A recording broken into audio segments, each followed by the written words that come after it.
Hey guys, this is Hell Hades. This is a Raid Shadow Legends video. Guys, I'm on the test server. I'm able to test out the new look. Fateless the Hive Lord here.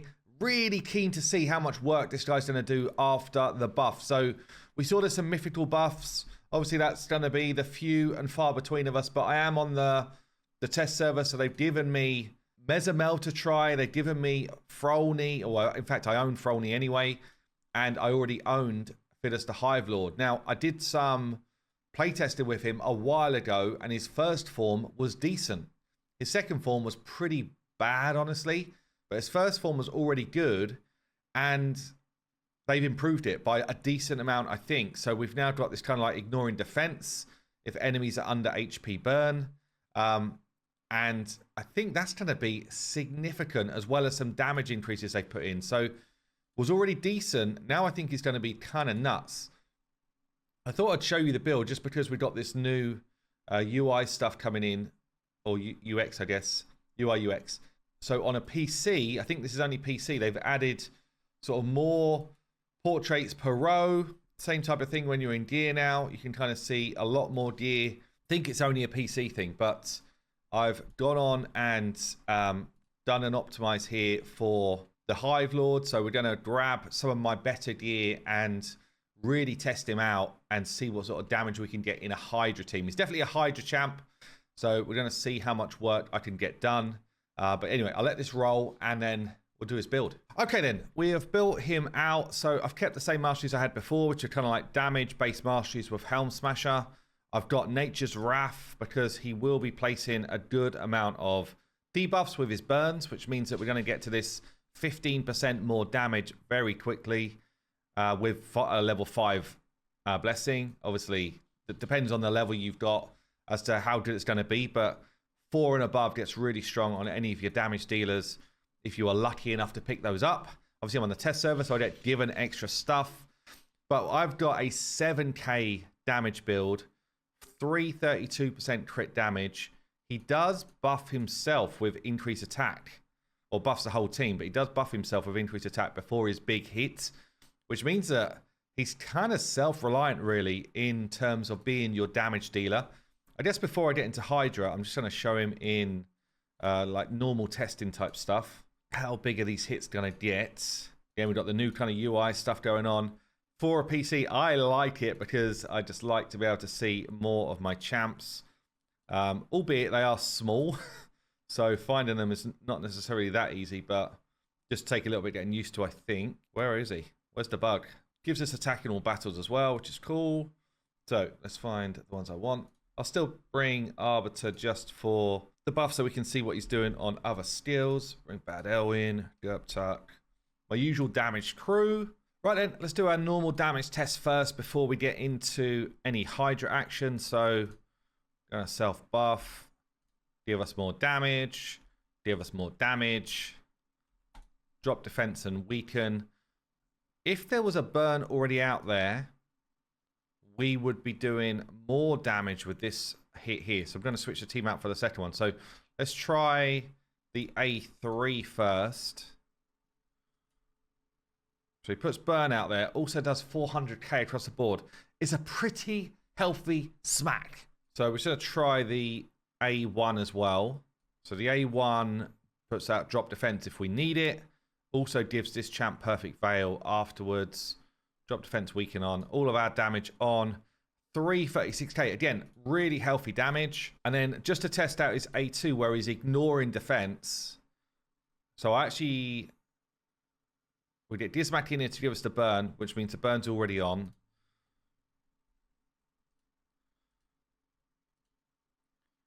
So he's going to ignore now. 50% defense. He's going to buff himself. Just a skill? Oh, who am I now? I'm on Gizmek. I'm like, hold on a minute. This isn't what I want to see. Here we go. So he's going to give himself increased attack plus the team. He's going to ignore 50% defense if they're under burn. I think we're basically now doing true damage. Then increases the duration of all enemy debuffs as well. It's actually a crazy good skill, this one, if the damage now is high. 550 across the board. That is an absolute whack. Okay, all I'm going to say here for the AIs, don't use Metamorph. Now, I'm not sure if I mentioned this earlier, but each time he places a burn, he decreases the target's defense. In Hydra, that's not going to like carry over to respawns, but it's still very cool. It's kind of like having cruelty out there.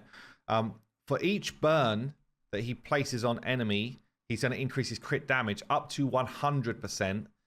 And then whenever a burn activates, he's going to gain attack up to 50% more. Resets each round.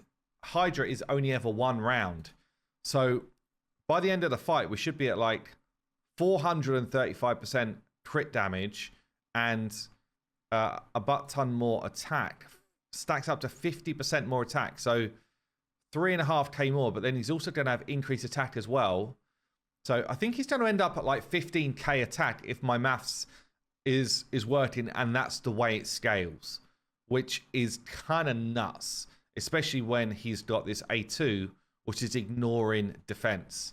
I've got Gizmak in here who's giving me an extra burn. I'm hoping that means that we still get these burns away. I think it does. But we're going to go smack into burn, I think, as the setup. Teox is in there to give us more A1s and get some more damage away. I've got the Archer in there for control and for Hex.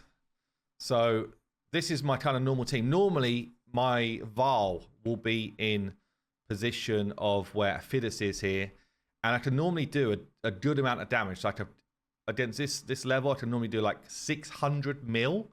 So it's like a no joke team, this one. I'm really interested to see where we kind of like sit when he is in the mix. So I guess I'm gonna let us play through for a while. I'm gonna let his stats build, and then I'll bring us back in and see what sort of damage hits he's doing. Already pretty solid damage though. Already a head dead before the enemy get a turn. Nice to see. Yeah, let's let him ramp up, and then we'll come back in and take a look. Oh man, I just missed it. I just did a 1.2 million A1 and then like a multiple million hit across the board. He is scaling hard. Obviously, we're fighting dead heads right now, but just wanted to see if we'd get it again. 1 million across the board. That's his A3. That's not even the ignored defense one. Yeah, flipping it. This guy is absolutely slaying with the damage. Now he's scaling up. Like crazy numbers. Why would you hit that head that's not dead? Come on, give us a big one. You're on camera. What have we got? Oh, the heads are coming back. Such a shame. Another like, what, 700-800k across the board. Coming in with a 700k A1. This guy is absolutely smacking at this point. Wow. Really, really great buff by the looks of it for me. This is just Form 1. We will do a little bit of Form 2 play testing in a while. But again, I'll let it play through and let's see where this goes. Damn! I mean, wow. This guy has got a boost of damage, that's for sure. We went the full turn limit here. Teox, who is absolutely godlike in Hydra, doing 271 mil. Fidus doing 328. Honestly, plus a bunch more because the Archer is eating up a lot of his Hex damage there. But 328, like 50 mil more than Teox? Crazy. His buff is significant.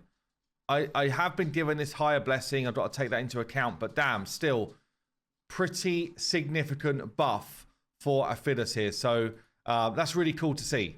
Actually, very cool. Now, his second form is out and out a control-based form where everything scales from defense, really. But he's kind of got like a defensive hit here.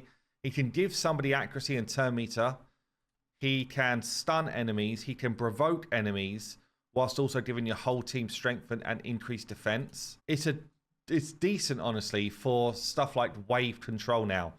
I can't imagine you'd still ever want to build him in this form. This is quite cool. So when attacked, 100% chance of placing weaken on the enemy and a 40% chance of placing a stun. So when his taunt goes out, his provoke goes out, which is on a 3 turn, everyone who's hitting him then has got a chance to stun. Increases his champion's defense by 1 point for every 2 points in attack. So I guess a I'm at 3k defense. Does it just show me? Oh, no, I'm already in this form. So does it show me, if I flip forms here, I've got 3-1. So I guess that's not being added already, but it looks like it is down here. This is like 3.6k here, whereas here it's showing me, oh, I see, wrong form. 3.7k. So I'm getting more defense because of my attack from my original form, which is kind of cool. I think that's the way it's going down anyway. I think that's the way it's going down, but if it's not already doing that, then maybe that still scales on top of what we're seeing already, which would mean, yeah, in fact, 1 point of defense for every 2 points of attack. I don't know exactly how this calculates. This is 7k attack in this form, which would be 3.5k defense. Now, clearly that's not carrying over already. So is it carrying, so even from here, it's like 2.7k or something? 2.8k extra defense. So either way, that's going to be high. Maybe I'm just going to leave him in this gear and see what it looks like when he's trying to control stuff. See if he does a reasonable amount of damage and stuff like that on Doom Tower. This is the other area, or any wave-based content, but this is the other place where I think you start to get some real value, is him controlling like high-level waves in somewhere like this. So if we were to go with, I don't know, let's just throw some in. Other people basically coming in to do the damage, and then he is doing control, is the way I see this. So him flipping straight into other form and basically saying, you know what, lads, I'm going to stun you all up. And it's low-level damage, but the stun comes in. Also for everyone else, obviously they wreck stuff. And then he's like, well, hold on. Now I can just provoke you all. And then as you come at me, I've got a chance. I will definitely weaken you. And I've got a chance to stun you. So I guess in this form, if you were going straight this form, it does decent retaliation damage as well, actually. If you're going straight this form, you might put him in something like regen gear or stuff, you know, bolster gear, maybe something like that, if that's all you were doing. But definitely, I mean, it's definitely cool. So now it's just throwing increased accuracy on the person who's going to do other debuffs for me. It's cool, and there's definitely a use case for it, but I can't imagine too many times where I would rather that over the straight nukes. This is the example. Like your high-level Doom Tower, you just cannot get through waves, and you need somebody to just straight up control the enemies non-stop. And then as he's being hit, that chance to stun, like Sintranos, places like that, where actually stuns are more effective than damage in a lot of the situations. Everybody right now is stunned because of him. And then you could be like, oh, by the way, did you realize I'm absolutely a freaking beast as well, and I can nuke you all into the dirt if I choose to. So I don't know, actually. This guy's interesting. This guy is very interesting to me. I think great buff. Another mythical is now on the map for a few areas of the game. I think it's decent. Let me know what you think down below. But for me, that one's a tick, and it's gone in the right direction.